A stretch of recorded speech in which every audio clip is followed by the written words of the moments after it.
Ladies and gentlemen, good afternoon. I am delighted to welcome all of you to the fourth event in the President's Distinguished Lecture Series. I am grateful to a number of distinguished guests. We have a number of trustees, we have alumni, we have many faculty members, a lot of students who are somewhat shy and they're occupying the back rows, friends, neighbors, welcome to Stevens. For those of you who have attended previous lectures in this lecture series, you know that this event has set a new standard of intellectual discourse and discussion and a very thoughtful analysis of important topics that are related to the future of society and certainly our country, a future that is tightly and inextricably connected to science and technology. The genesis of this lecture series was to focus the discussions on the fine and somewhat delicate and fuzzy line between the role of science, engineering, and technology and the society. We didn't want the discussions to become too technical, we didn't want to use mathematical equations, and we didn't want it to be a sequence of lectures focusing on philosophy or social science issues. We wanted to especially focus on that boundary between science and technology and its societal implications. The lecture series started in the fall of 2012. For some of you who have been regulars in these lecture series, you may remember that retired chairman and CEO of Lockheed Martin, Norm Augustine, was our inaugural speaker. The second speaker was Dr. John Holdren, President Obama's Science and Technology Advisor. And the last lecture was given in October of 2013 by Dr. John Deutsch, who gave us this fascinating lecture on novel sources of energy with a particular emphasis on fracking technologies for oil and gas exploration. And of course, today's speaker continues on that trend of inviting true icons of the industry as speakers to this, therefore continuing to raise the stature and reputation of this lecture series. I am extremely honored to welcome Dr. Craig Barrett, former president, CEO, and chairman of Intel. As you probably can imagine, Dr. Barrett has many accolades and recognitions and accomplishments associated with his resume. And if I were to cover all of those, I'll be using up most of the time covering his biography. So with his permission, I will keep that part of the introduction brief. He just gave me the thumbs up. But let me just say that Dr. Barrett is a materials scientist by education. He received all his degrees from Stanford University, and in fact, he was an academic when he started his career. And I believe he stayed as an academic for about a decade. In 1974, he joined Intel Corporation as a manager, and he rose in the ranks steadily over an extended period of time. At some point, he became president of the company, later the CEO of the corporation, and then the chairman, a position that he held until 2009, if I remember correctly. Dr. Barrett is a champion of education and a strong advocate for improving education and raising awareness of the value of technology in improving global social and economic standards. He is involved and is the chair of a number of nonprofit organizations, many of them focusing on innovation and education, including BASIS, a group of charter schools about which we had extensive discussion last night. My recollection is that at this point there are 10 charter schools in this group in Arizona, one in Washington, D.C., and one in San Antonio, if I remember correctly. But if I don't, I'm sure he will correct me. But other organizations, including Achieve, Change the Equation, and the Lawrence Berkeley National Laboratory. He served as chair or a board member of the National Academy of Engineering, the Clinton Global Initiative, the Business Coalition for Student Achievement, and the National Innovation Initiative. As I mentioned, he has received all his degrees, bachelor's, master's, and PhD from Stanford University. He was a Fulbright Fellow and a NATO postdoctoral fellow at the National Physical Laboratory.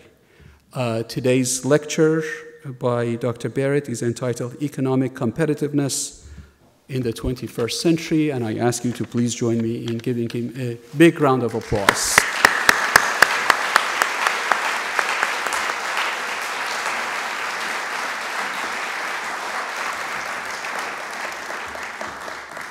Well, good afternoon, ladies and gentlemen. I do want to talk a bit about international competitiveness in the 21st century. I first want to thank the president of the university and the faculty members I had an opportunity to deal with today in the tours around the university. I think the engineering research universities in the United States are about the most exciting places to visit, with the enthusiasm, the energy, and the potential wealth creation that is the outflow of these institutions. And you'll hear a bit more about that during my comments. I'd like to start this discussion by giving you, in good engineering fashion, the boundary conditions of the equation that I'm trying to solve without using PowerPoint or slides or actual equations. But the boundary conditions, as engineers know, are very important to the solution of the problem. The first one is that competition in the 21st century is hard. And I was trying to think of a simple way to describe something that is difficult, and it occurred to me that I had, just a month or two ago, had gone to Anchorage, Alaska, to watch the start of the Iditarod Dog Race. The reason my wife and I went was one of our employees from our ranch in Montana actually was running the race again this year, and she did it for the previous 11 years, and so we went to wish her Godspeed in this journey. Those of you who don't know anything about the Iditarod Dog Race, in the early 20th century, there was an outbreak of diphtheria in Nome, Alaska. There was no way to get the vaccine there because the ocean was frozen. They didn't have airplanes. They didn't have roads. And so the only way to get the vaccine from Anchorage to Nome was, in fact, a form of Pony Express, but using dog sleds rather than horses. And there were about 20 mushers and their dog teams lined up in serial fashion, handing the vaccine off one to the other. It took them about 3 or 4 days to get the vaccine from Anchorage to Nome, and the problem was solved. Somewhat later in the 20th century, in the 1970s, somebody had the bright idea, let's redo the Anchorage to Nome dog sled race, and one thing led to another, and today it's approximately a 1,000-mile race. It's not serial, it's not a relay. People who start at the beginning have 16 dogs in their team, and they have to go through a series of checkpoints, and they have to cover the 1,000 miles on their own in the fastest way they can. There are 1 or 2 mandatory rest points to make sure the dogs are okay, but it's a rather strenuous competition. In fact, it's a hard competition. In fact, you don't just drop in and say, I'm going to run the Iditarod. You train your dogs, you train yourself, you have the right equipment, you have the right mental attitude, you have the right plan, and it's hard competition. By the way, our employee finished 7th this year, which is pretty dang good. We're very proud of her. But I use that as a metaphor for competition is tough, and not just the Iditarod, but business, education, just about anything good that happens going forward is going to have a lot of competition, and if you're going to succeed, it's hard work. So be prepared to work hard. The second general boundary condition I have is that market shares are won and lost during periods of transition. And transitions can be technology transitions, marketplace transitions, world wars, all sorts of things. But hardly ever are market shares changed dramatically just by a frontal attack with the same product against an incumbent in the marketplace. You need some sort of transition. And you all know, I think, the obvious examples. Kodak used to be a great American company with film. They're just emerging from bankruptcy because film went away. We now just collect electrons on flash memory. A company called Digital Equipment Corporation was preeminent in mini computers when IBM was preeminent in mainframe computers. DEC went away because the personal computer came along and replaced mini computers, and Ken Olsen, the CEO at that time, didn't believe in personal computers. If you look at the cell phone, which is a real-time phenomenon, there used to be a company called Motorola. Motorola missed something from called the analog to digital cell phone transition. Then there used to be a company called Nokia. Nokia missed the digital to smartphone transition. And now there's a company called Apple.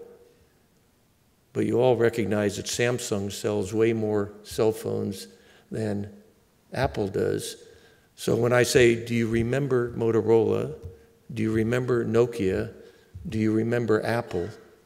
You'll get the sense of transitions that take place very rapidly in the marketplace.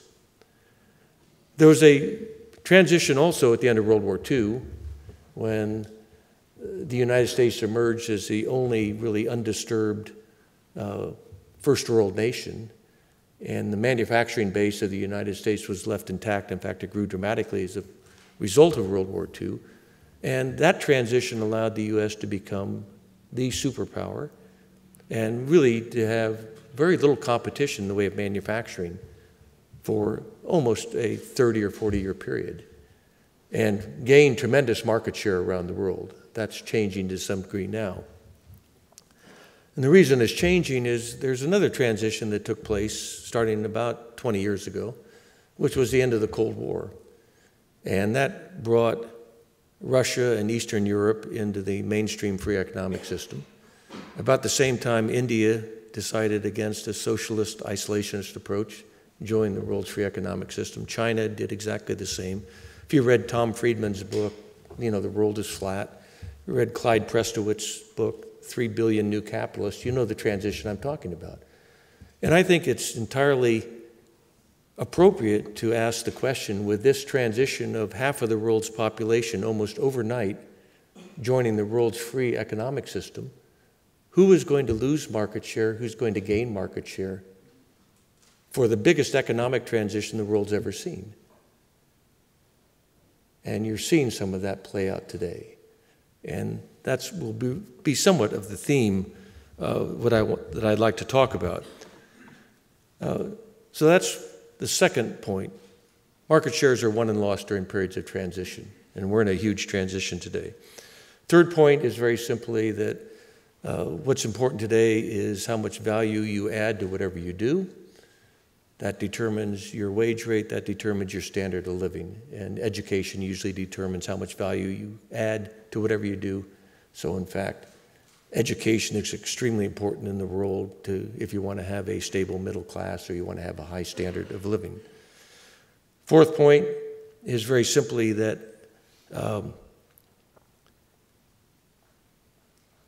the flow of money and ideas is really, to a large part, unimpeded, crosses national boundaries. Money will go to the point of highest return. Ideas can go anywhere for implementation. People with brains can work just about anywhere in the world around us. The last point, fifth point, is that I think we all understand, especially at a place like Stevens, that the 21st century is a century of technology, the century of innovation. It's not the century of natural resources, although fracking and the issues that John Deutsch talked about certainly are going to have an impact, a geopolitical impact on how the U.S. interacts with other people, and especially if the U.S. becomes energy independent. But the 21st century is not so much about natural resources. It's about biotech. It's about new materials. It's about IT, communication. It's about all those areas of innovation around us. So you're either involved with that or you're not. And I probably should add there's a sixth boundary condition, and this is in deference to a gentleman that I worked with at Intel for 35 years, Andy Grove. He was my mentor there. And Andy was famous for saying and managing, according to this saying, that only the paranoid survive. And the reason I bring that up is if you're not paranoid, then none of the first 5 things I've said will mean anything to you, because you won't be worried that someone is sneaking up behind you and trying to steal your position. The reason, frankly, that Andy was paranoid and that Intel was paranoid was we operated under something called Moore's Law, and you all know the various instantiations of Moore's Law. Number of transistors doubles every 18 months, and processing power doubles, and memory density doubles.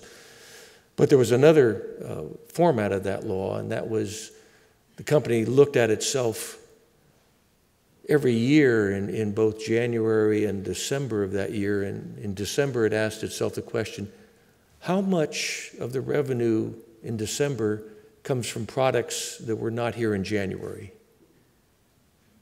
And the answer was roughly 90%. So as the company today is a $50 billion company, so you say, well, $45 billion of the revenue in December comes from products that weren't here in January. I better keep up with product development. I better not miss the transition, or it's going to be remember Intel. So try to remember only the paranoid survive as we go through this. Well, with those boundary conditions, if you're at the head of a country, government of a country, what do you do to try to be competitive? And just about every country in the world is asking that question today. What should we do to be competitive in this century? And as near as I can tell, there are only 3 levers that the head of government can pull, or that countries can pull to make their economies competitive. The first one is very simple: education. You need a well-educated workforce or you're out of the game. So you want to have good primary, secondary education system and a good university system. You want to have a well-trained workforce. The second is, obviously, if you have smart people, you need smart ideas. So you have to invest in research and development. And that usually falls into 2 categories. The federal government, central government, is usually responsible for more or less most of the basic research that take place, and corporations are involved in the applied or developmental research that takes place. And when you have a constant flow of research, you get things like the created the semiconductor industry. Bell Labs, which was not a government laboratory in reality, but was a government laboratory. I should say in practice it was not a government laboratory. In reality it was a public monopoly. So it was very much like one of our national labs. In the 1950s, Bardeen, Herring, Shockley invented the transistor. That got spun out a lot by having Bill Shockley leave Bell Labs and go to Stanford, or going to the West Coast, set up Shockley Transistor, incorporating people like Gordon Moore and Bob Noyce into the semiconductor industry. So a few years thereafter, with some research, Bob Noyce and Jack Kilby at Texas Instruments independently came up with the idea of an integrated circuit. About 10 years after that, Ted Hoff and a few others at Intel invented the microprocessor. About 10 years after that, the IBM PC was born. And after that, the internet information explosion happened. And that's kind of a simple measure of what investment in research and development can create. Huge industries out of an idea. And it's terribly important in the economy going forward to do that. So, smart people, smart ideas, those are the 2 of the levers you can pull. The third one that governments have some control over is, how do you set the right environment for all this to happen? This is the sort of thing that Congressman Holt worries about in Washington, D.C. all the time.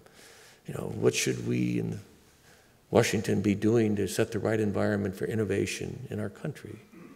And that's everything from the rule of law to intellectual property protection to corporate tax rates to immigration policy, a whole variety of things. And we'll talk a few things about that in the future. So you have those three things. And, you know, if it really works well, you get a vibrant economy with new products. And interestingly, and one of the reasons for being at Stevens today is, in fact, you here play an important role in that as a research university. And I just wanted to reemphasize how important research universities are. How many of you have ever heard of a company called Microsoft? By the way, when I say remember Nokia, you all know that Microsoft now owns Nokia. And when I say remember Google, that somebody replaces Google, you know that Google owns Motorola. But Microsoft has an R&D budget which exceeds the National Science Foundation by quite a bit. You would think that if anyone was going to challenge Microsoft in their business plan, their business model, it would have to be an equally sized, powerful research organization, you know, an IBM, an Oracle, some massive software corporation has a big R&D budget. That's the only way that Microsoft would be challenged. How has Microsoft been challenged, and who has challenged them over the years? And I think that you could probably summarize that they've been challenged 3 or 4 times in their career. And each time they've been challenged, it's not been by another major corporation. It's been by a bright idea coming out of a research university with 1 or 2 people. Mark Andreessen, internet browser, University of Illinois. Jerry Yang, internet directory out of Stanford. Go Stanford. The 2 Google boys out of Stanford.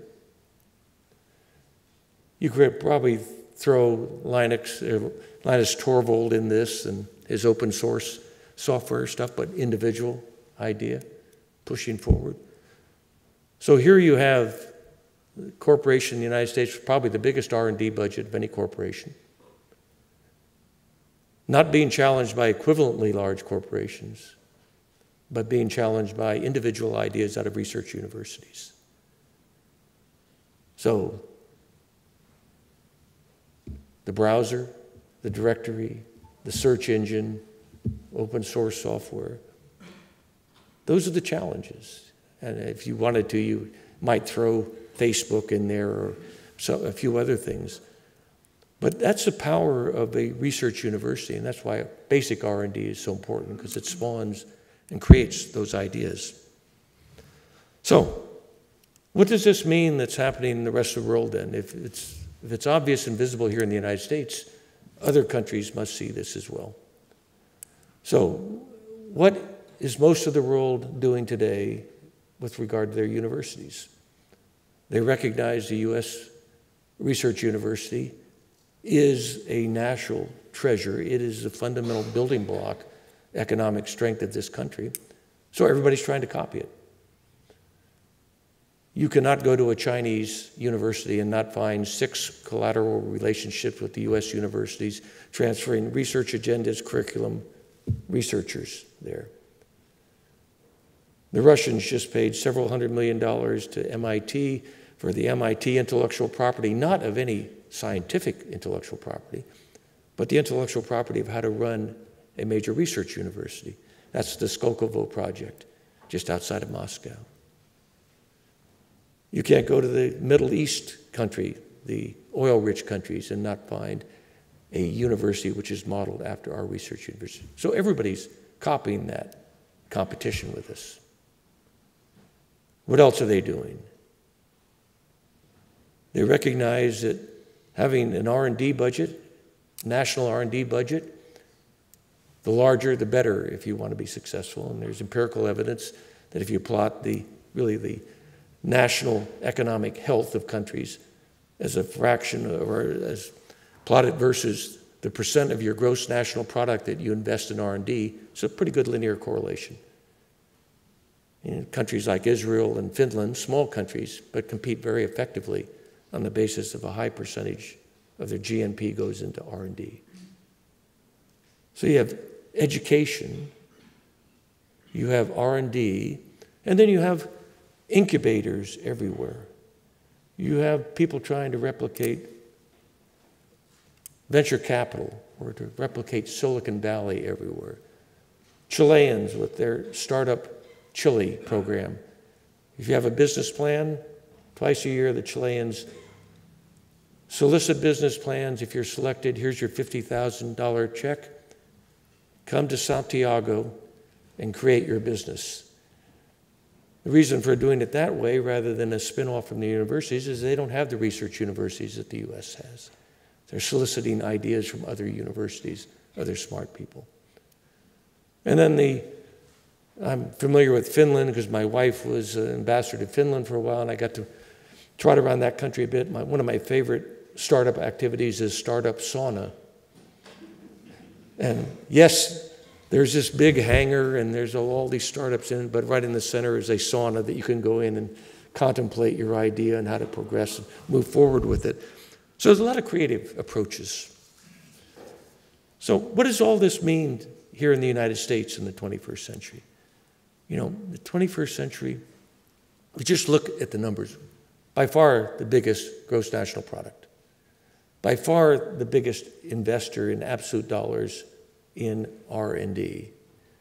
By far the best collection of research universities in the world. By far the largest number of Nobel Prize winners and other serious prize winners in various scientific, technical competitions. But I want to now go back to Andy Grove. And what Andy Grove would say, yeah, but those are all lagging indicators. They're not forward-looking indicators, they're lagging. Nobel Prizes are usually awarded 20, 25 years after the fact. Yeah, your universities are okay, but everybody's copying them. Yeah, your R&D budget's the biggest in the world, but is it growing? Is the federal government really increasing their effective R&D? And I want to discount weapon systems and some of the other things the federal government does, which get counted as R&D. But what's happened to the proposals to double the National Science Foundation budget, the Department of Energy research budget, the NIH budget? Those are lagging indicators. And by the way, if you think your universities are so great, how many of you in this room are familiar with the ACM, the Association of Computer Manufacturers, who run it's called the Nobel Prize for software competition between students of the research universities? It's been run since the mid-1970s. For about the first 15 years, teams from United States universities won this contest every year. Every year. I think in 1990, New Zealand stuck in there somehow and won the award. Then the U.S. came back. The last time the U.S. won this award was in 1997. This year, the top place U.S. team, I think, was Carnegie Mellon, finished 11th. This award now has become the domain of Russia, Eastern Europe, and the Far East. So our universities are so great, why can't we win this award? So are these lagging indicators? Should we be paranoid?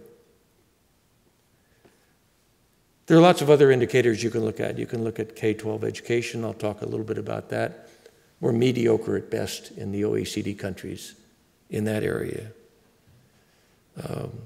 You can look at the World Economic Forum, which does a competitiveness ranking of countries. We used to always rank number 1. Last time, I think we were number 7 and falling rapidly. You can look at the indicator that the U.S. has the best workforce in the world. One way to measure that is what fraction of the U.S. workforce has a post-secondary degree, a university degree. We used to be number 1 in the world. We're now number 13 or 14. We're the only developed economy in the world where people, I can see a lot of gray hair in the front here, people our age are better educated than the 25 to 35-year-old cohort coming along. Only OECD country in that category. We're falling in that. And you can look at many other areas. One of my favorite is California, the home of Silicon Valley. California education system, especially in K-12 and math and science, rates in the lowest 10% of the US, which rates in the lower third of the OECD countries. So the home of Silicon Valley has a terrible infrastructure building up for the next generation. And if that's not enough, let's just look at the venture capitalists in Silicon Valley for a moment. What have they done in the last decade? They bet heavily in an area where Washington, D.C. suggested they bet, which is alternative energy. And we've had the interesting vision of venture capitalists investing heavily in alternative energy and then turning into lobbyists going to Washington to increase the subsidies on the green investments that they made so they can get their money out of it. Now, what could be worse than Silicon Valley, the home of venture capital, turning into Washington lobbyists? If that's not a lagging indicator or leading indicator, I don't know what is. So, I would conclude that we haven't really decided to compete in the 21st century yet. We are a little bit comfortable, overconfident that we are the world's largest economy, the world's largest investor in R&D, the best universities. We've been that way for 30 or 40 years. It's always going to be that way. We don't have to do anything different. And if someone asked us to run the Iditarod Dog Race, we'd fail miserably because we're not willing to work hard to do it. So, what do we need to do besides blame other people and besides try to prop up a middle class which may not have the skills necessary to compete around us? I always like to go back in time and look and at the last great surge of the U.S. economy, which was effectively during the Clinton administration, or the second half of the 90s, which was driven by three things, and they're absolutely technical characteristics, which was what we're talking about today. And when I talk a lot about the importance of science and technology in driving the economy, I do so on the basis that most studies show that the U.S. economy, over half of the growth in the last several decades, has been driven by the high-tech sector. And so if we're going to have growth in the 21st century, it's going to be equivalently driven by the high-tech sector. I'm not demeaning the Shakespeare specialists in the audience who had the pleasure to attend one of their classes last night and talk about Shakespeare and what Shakespeare would do in the boardroom. I'm not demeaning liberal education. I'm just trying to stress the importance of science and technology to the country's future. We don't all have to be scientists and technologists and engineers, but enough of us have to be, and enough of us have to be good enough at it to be competitive going forward. But what happened in the 90s? There were three separate things that happened. One, this guy Gordon Moore, way back in the 60s, coined Moore's Law. And what did Moore's Law say? You can double the memory density processing power every 18 months. If you sit there for a moment and think about that, what that means is memory and processing power become free. And they essentially are free today. You get free MIPS. We used to call them MIPS. And then we got to, teraflops, and teraflops are outdated now, and you have to go to petaflops and then exaflops. But computing has become so free, it's free. So we're following Moore's Law, computing was becoming free. The communication guys, not the wireless guys, but the guys who ran glass fiber around and things like that, quickly figured out you could push more and more photons down glass fibers every year, faster than, in fact, you could increase Moore's law. And all of a sudden, communications became free, or almost free. So you had these two technically driven events take place. And then there was a third one. So you had Moore's law, the photon law, and then this guy, Bob Metcalfe, was looking at the initial formation of the internet, and he said, you know, the network becomes more powerful as the network becomes bigger. And in fact, the network scales at the square of the number of nodes in the network, because that's how many communication paths you have. So Metcalfe's law, which basically said the internet becomes more powerful the more users there are, were the foundation of the last great surge of what I would call economic growth in the U.S. It was the internet era.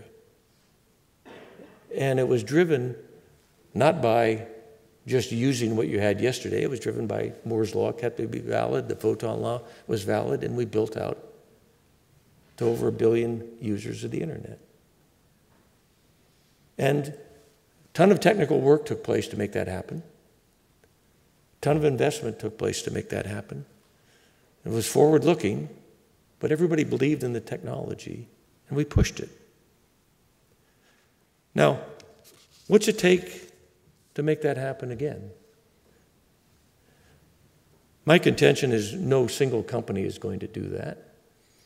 It's going to have to be driven by technical innovation, research and development. That research and development is going to take place in two big pieces. One in our Tier 1 research universities and our national labs, which are kind of an adjunct to our research universities. National labs do really big science that you can't afford to do here at Stevens or at most universities. So it's the sort of things you see at Oak Ridge or at Berkeley or at the SLAC facility at Stanford. Big science, coupled with the principal investigator type research you have at places like this. That's one component. The other component is what the private sector does. You know, the Intels, the IBMs, the Ciscos, the Hewlett-Packards, those companies and their contribution to research, which is not so much basic as it is applied. It has to be a combination of those two groups.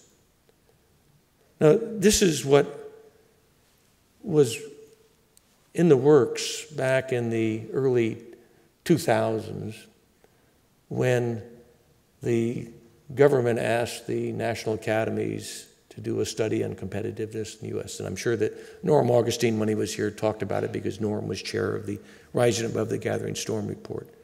And I was honored to work with Norm and Chuck Best and 20 of us on that report. We were looking at these features and we said, the United States is not really competing and not really serious about competing. And what do we need to do? And that report listed education, it listed investment in R&D, it listed the environment,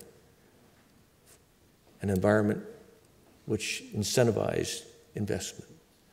One of the recommendations we made back then, and several of us, including Congressman Holt, that worked on this for years, was let's double the NSF budget.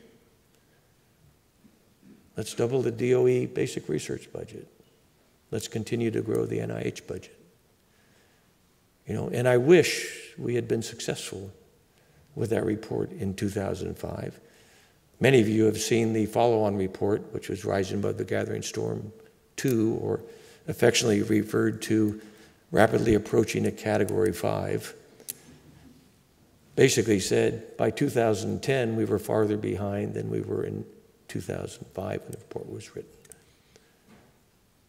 Big piece of that was increasing the R&D budget. And that's, I think, one of the absolute keys that you have to have going forward. If you look around the world today, there are absolutely, I would contend, no secrets about what the hot topics of the future are. Every geographic area has its list of these are the key areas to focus on in the 21st century. The EU has it. The Russians have it. The Japanese have it. The Chinese have it. Everyone has it. And, you know, what do they have? Biotech, marriage of biology and engineering. Whoopee. I mean, everybody knows that, so everybody's investing in that. Biggest, smartest investors win. New materials for all sorts of reasons. Continued development of computer and communication technology. Alternative energy. I mean, these are the hot topics. These are what people are investing in around the world today. We either out-invest and outrun those people because they're copying what we're doing today, or we fall into that category of ho-hum. Just to absolutely put this in perspective, and I've said this once, I'll say it again, I am amazed that an Intel or a Microsoft has an R&D budget larger than the National Science Foundation.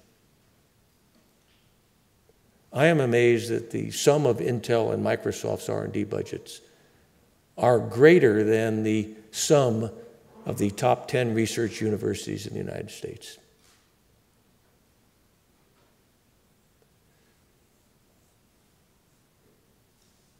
I think that's a crime. Not because Intel and Microsoft are investing a lot of money, but we as a country are not investing an equivalent amount of money in the basic research side of that. Let me not dwell on that dreary fact. Let me talk about another dreary fact. K-12 education. We have some absolute pockets of brilliance in K-12 education in the United States. Those of you who haven't seen it, U.S. News and World Report puts out a ranking of high schools in the U.S. Every year. They just did it 2 days ago. And you can find the top-ranked high schools in the U.S., and they are superb schools. They can compete with anybody, anywhere. Washington Post does a similar study. They announced their results about 10 days ago. Similar result. A lot of schools on the same list. So we know how to do it. But if you look on average in the United States, on average, our kids do very poorly in the OECD rankings in mathematics, science, problem solving. We tend to rank in the bottom half, quite often in the bottom quartile. I was reminded of this very recently. The Associated Press put out a headline and a little story blurb underneath, and it said, U.S. does well on international tests. They weren't talking about mathematics or reading or science. They were talking about, quote, problem solving, where the U.S. ranked right in the middle of the OECD countries on problem solving capability. And the headline meant to say, ranking in the middle is doing very well on an international test. That's what we've come to now in terms of positive spin on poor performance. But K-12,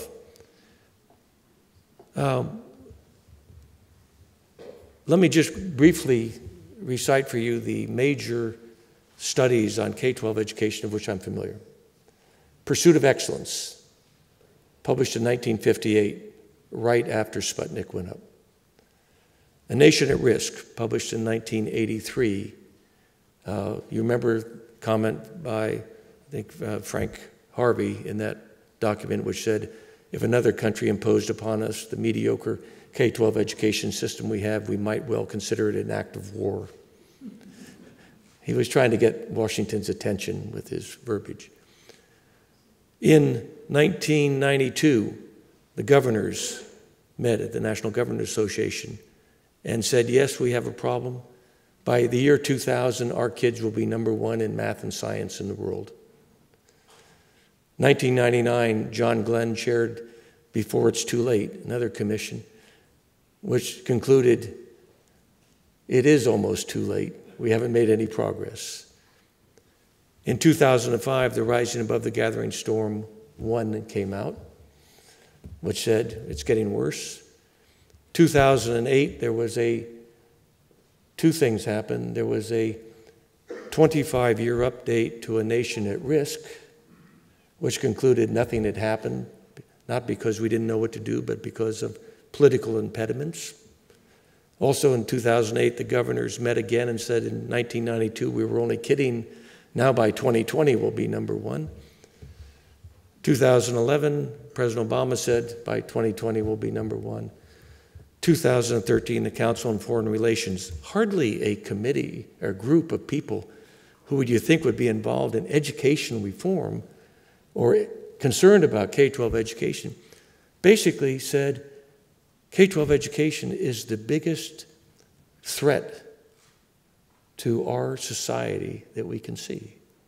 For two reasons. One, you can't have a prosperous economy without a knowledgeable workforce. And the second, CFR is always worried about national defense. They concluded that roughly 75 to 80% of the young people in the United States were ineligible to serve in the armed forces for one of three reasons. They were incarcerated, they were medically unfit, or they couldn't pass the entrance exam to get into the armed services. What did every one of those studies from 1958 onward say? I'll paraphrase it. It said, our kids should have 12 years of math. Our kids should have 3 years of science. Our kids should have a foreign language. Our kids should study computer science. I thought that was amazing. That's from 1958. We should treat our teachers as professionals and pay them accordingly. We should have a longer school day, a longer school year. And most importantly, we should look at what the rest of the world is doing because they're out educating us as far as our young people are concerned. So, 60 years of study. The latest OECD rankings show us flat. And some areas of the world improving dramatically, especially in Asia. Now, why am I positive about this? I'm positive because, A, I think people are finally becoming aware of the situation. And B, there are some positive signs. Not that they're without trouble, but there are positive signs. We have examples, points of light of people who know how to do it well. I run a charter school, and it's called BASIS. We have 2 of the top 5 schools in the country. Those are the only 2 of our schools old enough to be ranked. My goal is to have 10 out of 10 to show it can be done. We have the Common Core, which is let's raise the standards or the expectations on our students in K-12. We have university presidents who are starting to say, you know, our supplier, K-12, is not doing a great job. Their output spec should match our input spec. And if it doesn't, they should fix it. That's a voice which has been absent in this area for far too long. So we have higher standards, we have points of light, we have the Common Core. If my friends, the Republicans, I am a Republican, but I abhor some of the things my party does. Their current tirade against the Common Core, calling it an Obama innovation or invention, subverting the local control of schools. If anybody argues that to you, send them to me, especially if they're a public official, because if they're a public official saying that, they're too dumb to be a public official if they believe it. And if they believe it, they're too dumb to be a public official. So there are chances here. We're focusing increased on international competition. We need to do that. We need to fix our K-12 system. Not so everybody can be a scientist and engineer, but our citizens can understand the issues facing us today as a country. And those who don't even go to college can have the basic skills to be an auto mechanic or a welder or a productive member of society and earn a good living. Today, most of the graduates of high school don't fit in that category. So, there's an opportunity here to move ahead on K-12. Now, why do I still have hope for the United States? Go back to my second boundary condition. Market shares are won and lost during periods of transition. The world's in a huge transition, and technology is continuing to move forward, which means technology will give us transition after transition going forward. If we get hold of those transitions, like we did with the internet, we can be a world leader. We can win market share. It's very simple. So, if we look at biotech, are we investing enough? Will we be the leader in this marriage between biology and engineering?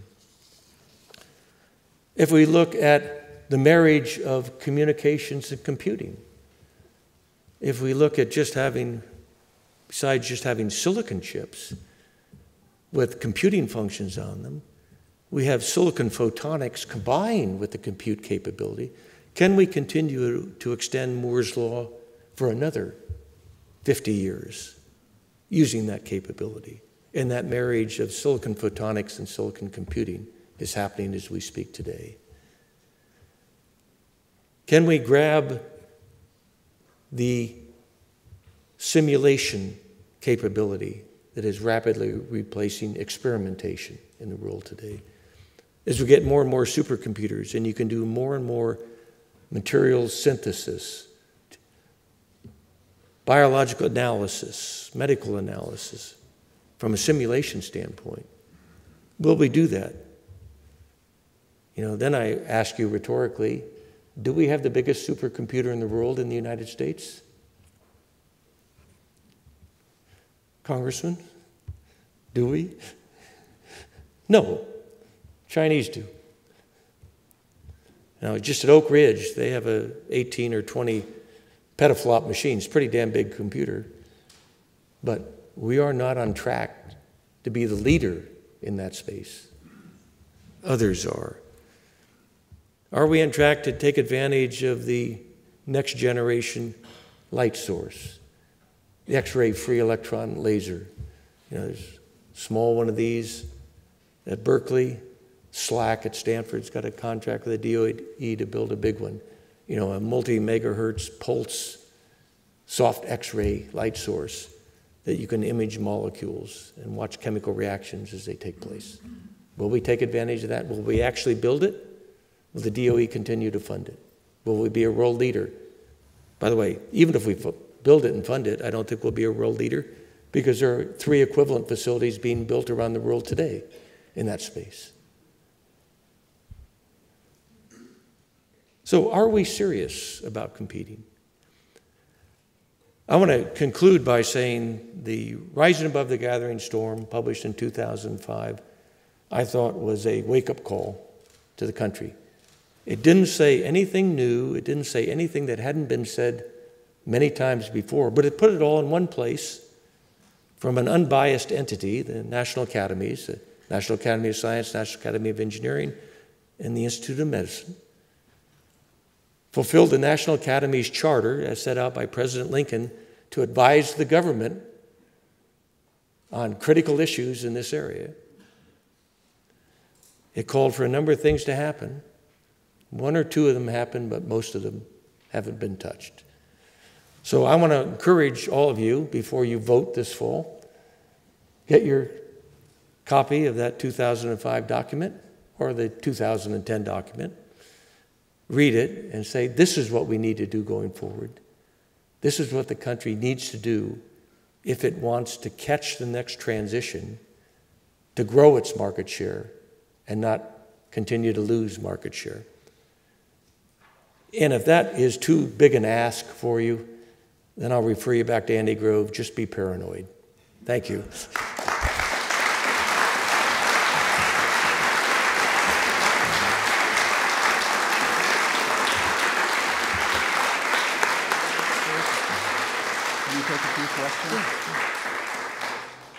Dr. Barrett, thank you so very much for, I don't know how to exactly characterize your speech, but comprehensive, informative, scary, thoughtful. It was just inspiring. Thank you very, very much. We always open the floor for some Q&A session, and today is no exception. What I would like to do is, would you like to take the questions yourself, or would you like me to? Get out of the way. Okay, I'll get out of the way.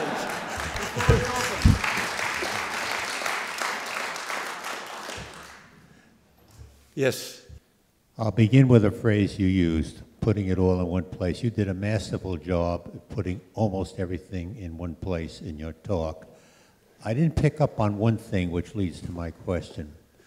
What are your comments on money as a means versus money as an end in our society? And to what degree, if that question resonates, what do we do about it? Money as a means versus money as an end? Well, I'm a firm believer in capitalism as a driving force. And I think you're seeing that play out around the world today. I'm also a firm believer that effective expenditure of money is extremely important. And the area that I would pick out there is I think the 800 or 900 billion we spend on primary and secondary education is enough. And that you can be successful with that if you spent it appropriately. So I guess I might turn that around to say, in things like public institutions, I'm a firm believer in looking at the output metrics more critically than looking at the input metrics. K-12 has been analyzed, despite the studies I mentioned. The legislation that has gone around K-12 over the last 50 years has been all input metric centric. What should a teacher's credential be? How much you should pay a teacher on the basis of their education? How many kids should there be in a classroom? So forth. Those are all inputs. What we haven't focused on is the output. Are the kids learning anything? But I think the answer to the question, if I understood it, is I think capitalism is a driving force for success, for entrepreneurship, for opportunity. And if you want anything to motivate the next generation, give them education and opportunity and get out of their way. And that's the thing that, why I consider universities like this to be wealth-creating machines. You're creating smart people and smart ideas. Now, let them go. Have a system which allows them to do their thing. Way back there. I'd like to get your comment on immigration policies versus competitiveness. See, we don't have one in this country. No, actually, we have an immigration policy which is contrary to the, and I'm talking legal immigration, not illegal immigration. Our legal immigration policy is contrary to the best interests of the country. Very simply, we invite the best and brightest minds from around the world to come to the United States to go to school. We partially subsidize their education with taxpayer money because any school you go to has some taxpayer support to it. And then we, by and large, tell them to go home. Senator Flake, when he was Congressman Flake, first introduced something I think called the Staple Act. The Staple Act was actually an outgrowth of an Intel suggestion, which was you staple a green card to any advanced degree granted to any student from any country and from a U.S. university, which would allow them to stay. If you just did that, and you could do that with a stroke of a pen, I think that would be a great advancement. That doesn't solve the illegal immigration problem, but quite frankly, although we talk a lot about the illegal immigration problem, the legal immigration problem is the main part of the economic engine of the United States. It's not the illegal immigrants, but it's the legal immigrants who bring skills and capability here that'll drive this economy forward.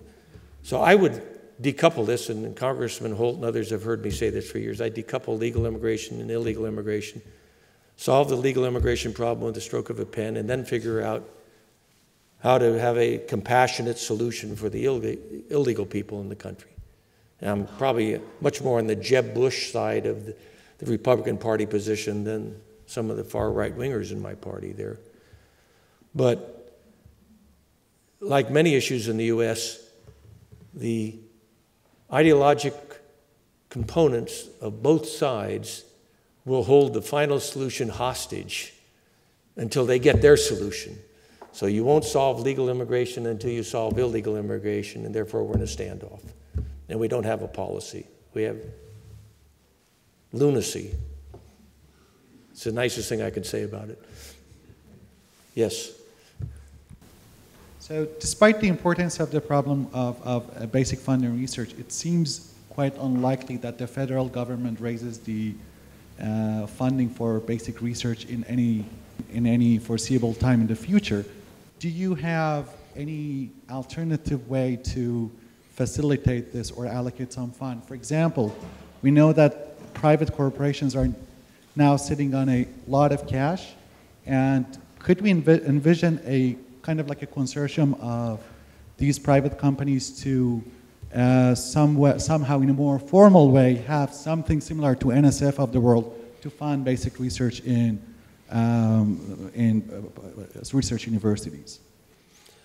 You know, there's a good reason that the basic research has come to rely primarily on federal funding, and that's it's really very, very pre-competitive research. And on that basis, there's little benefit to the investor other than the long-term benefit of that research. So the federal government invests in it because long-term it's good for the economy, independent of what company brings it to marketplace. So when you say would the companies do this, I suspect you rephrase that to the shareholders of the companies. Would you like us to spend shareholder money to invest in something which is probable little or no return to the corporation? And the answer is probably no, is what you would get. Should the U.S. government do something about the corporate tax rate, and should it do something about a second repatriation of foreign monies back to the U.S. with the promise that the companies would use it for investment in the U.S.? Absolutely, and I think the companies are waiting for that to happen. But I don't think you're going to see private corporations be big basic research investors. And they're certainly not going to do the what I would call the big science that the national labs do. To give you an example, my most recent information about Intel, with about a $8 billion R&D budget, probably a couple $100 million of that was what you would call basic R&D. The great bulk of it is product development for the next generation product, so you don't fall behind Moore's Law. And it's that paranoia that continues to put money in that space. One more question. Okay. The first one I was told I had to respond yes. So I want to see startup sauna in Hoboken, okay?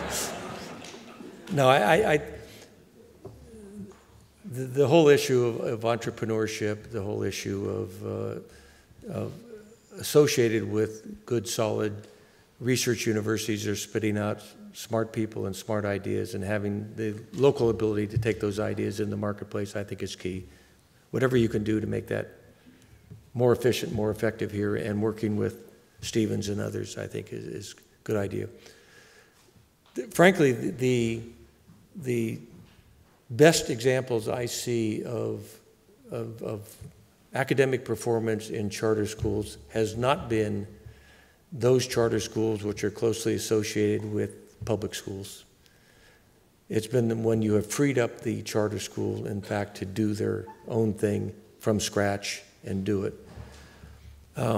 I think there's immense learning that the public schools can get if they look at high-performing charter schools and how they're getting their results. And these are everything from the accountability of teachers and students in the system, the expectations or the standards that the schools are run by, and then the quality of the teachers, treating the teachers as professionals, first and foremost, but then rewarding the performance of good teachers and not rewarding the performance of poor teachers. In fact, if you didn't have unions, getting rid of the poor teachers instantly or near instantly.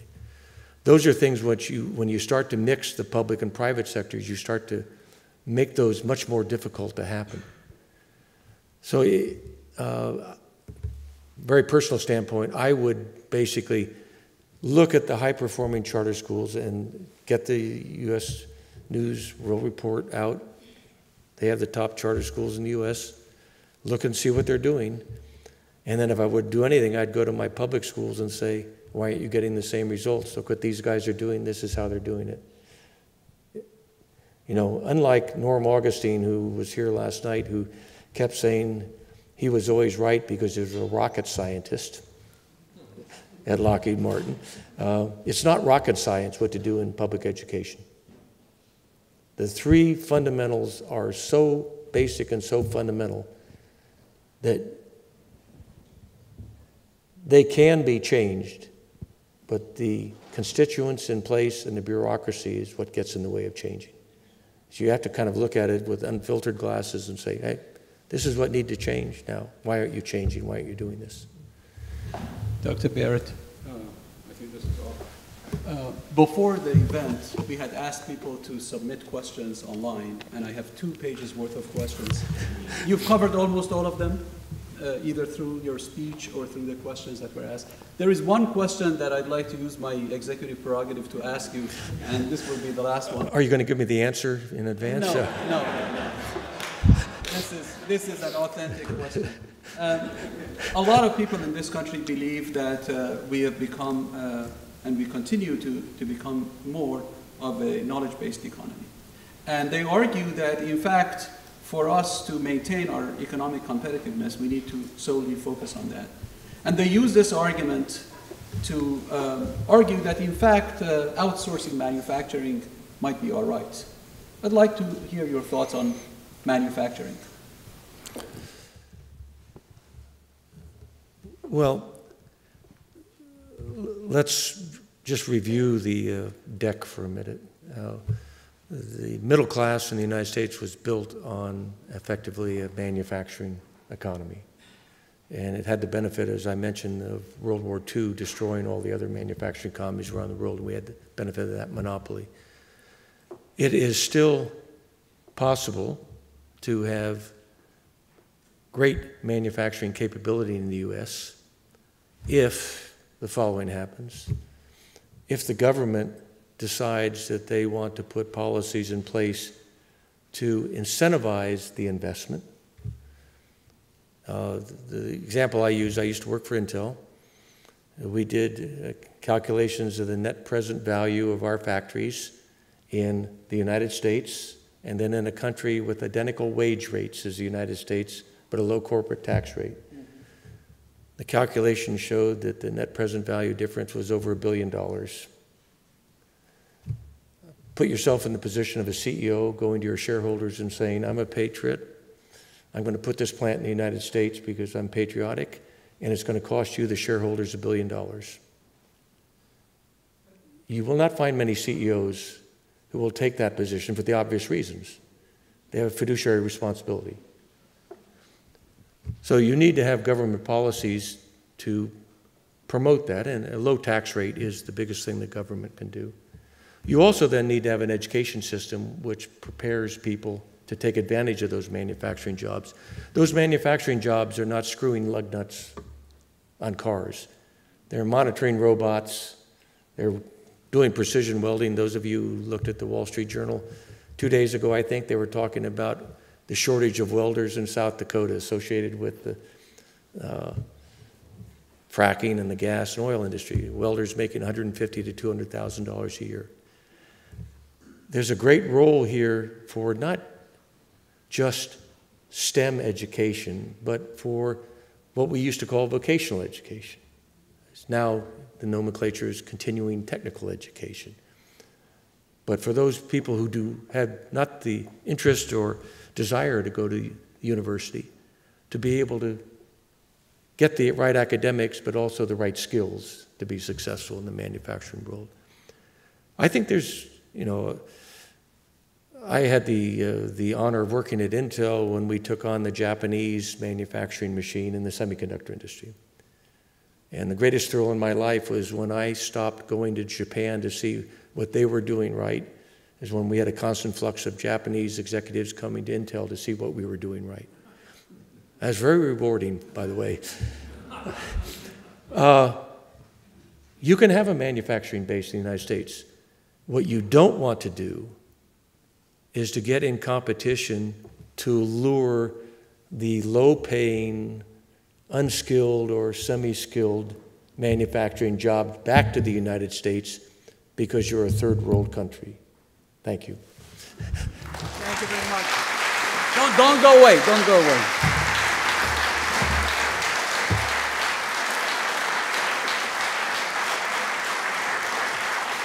Thank you. As you all know, we have a little protocol here in appreciation for taking the time to come to Stevens and delivering this fantastic speech. We have a little plaque to leave with you, and I'm going to read it. It reads, presented to Dr. Craig Barrett in appreciation of your contribution to the President's Distinguished Lecture Series at Stevens Institute of Technology, April 23rd, 2014. Thank you very, very much for everything.